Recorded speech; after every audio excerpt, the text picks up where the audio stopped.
যমুনার বুক চিরে বয়ে চলা বাতাসের সঙ্গে মিশে আছে করাতের কর্কশ শব্দ। গাজীপুর উপজেলার শিমুলদায়ের বাজার পার হলে চোখে পড়ে কাঠের গাদা আর ব্যস্ত কাঠশিল্পীদের দৃশ্য। করাত হাতুড়ি হাতে তারা নিপুণ হাতে ফুটিয়ে তোলেন জটিল নকশা।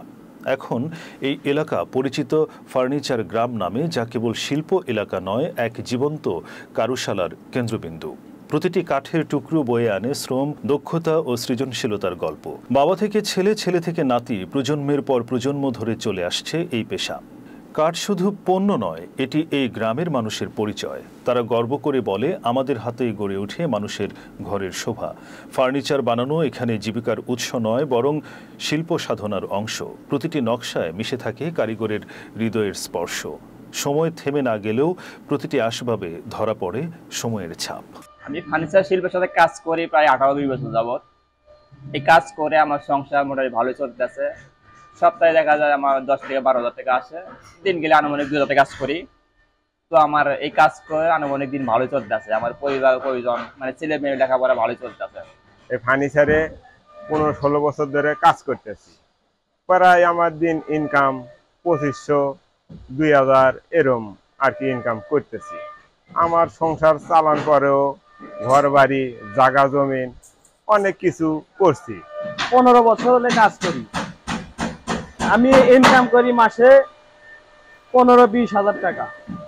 তাতে নিয়ে আমার সংসার অনেক ভালো চলে। 2007 সালে শুরু করি।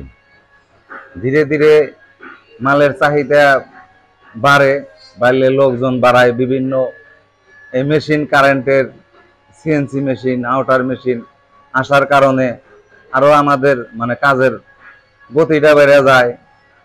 পাখিদের মালের চাহিদাও বেশি। এখন আমার প্রায় 35 জন লোক কাজ করে। সাপ্তাহিক 1.5 থেকে 2 লক্ষ টাকা বিল দিই। মাল বিক্রি করি 4 লক্ষ টাকার মতো। আমরা এখন ব্যবসায় ভালো আছি।